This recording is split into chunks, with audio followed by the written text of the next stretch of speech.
Good afternoon mga buddy.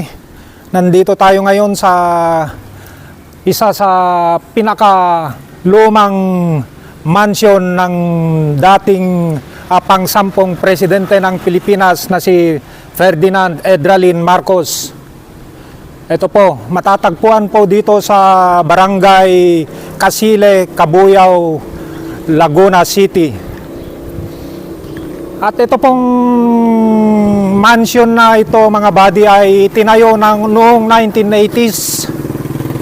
At noong 1987 naman ay niransak ng mga Cory administration dahil pinagkukuha nila yung mga mahahalagang gamit ng dating presidente na si Ferdinand Edralin Marcos. At noong year 2010 ay lumabas ang order sa Sandigan Bayan na ibalik na yung mga ari-arian ng dating presidente na pinagkukuha dito sa Twin Mansion. At noong 2017 naman lumabas na yung order na Supreme Court na kagamitan ng dating presidente ay nasa pangangalaga na ng PCGG, Philippine Commission on Good Government. Mga buddy, itong lote na ito ay umabot ng 25 hectares at napakaluwag ito dahil pwede tayong maglibot-libot dito, mag-ikot-ikot. Yung mga cyclist ay dinadayo po nito at saka yung mga turista na galing sa ibang lugar dito sa Pilipinas at saka yung mga dayuhan na galing sa ibang bansa dahil ginawang tourist spot na ito mga buddy. Napakaganda at gawang pasyalan na yung mga kababayan natin na nasa ibang lugar. Mga kabady, halina kayo dito at puntan natin at ikutin natin dito. Papasyal namin kayo.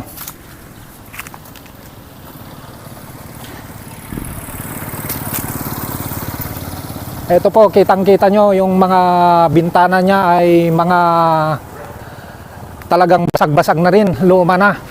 Talagang inabandon na po itong Twin Mansion na ito. Parang wala nang nag-asikaso talaga.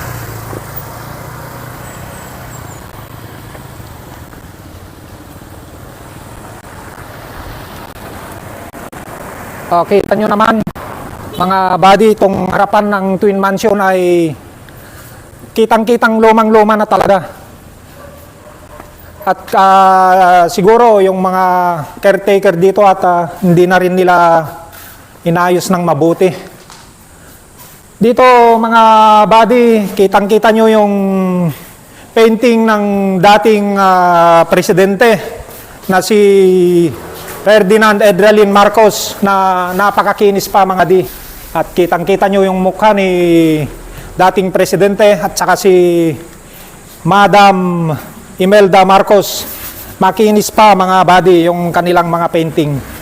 At itong resources naman ng Pilipinas napakaluwag. Kaya napakayaman pala ng Pilipinas noong panahon ng administration na Ferdinand Edralin Marcos.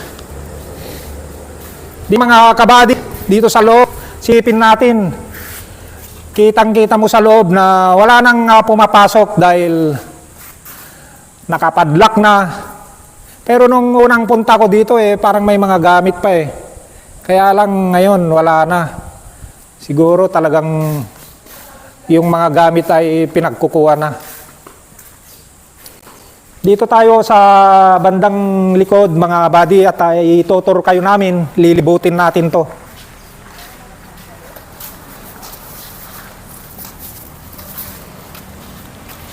Punta tayo dito sa likod mga buddy para makita nyo. Itong way na to mga buddy ay papunta na sa Tagaytay. Shortcut, ginawang shortcut na.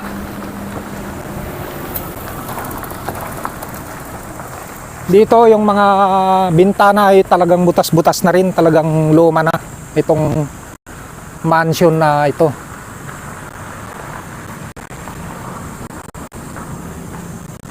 Tignan nyo yung mga kisame, mga body ay tuklap-tuklap na rin. Yung mga kisame.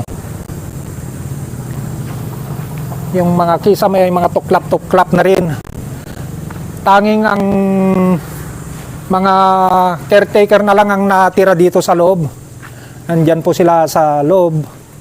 Kaya lang bawal tayo pumasok dyan dahil hindi tayo pwede dyan. Dito sa bandang likod naman ay talagang tinubuan na ng malalaking puno. Dahil napabayaan na.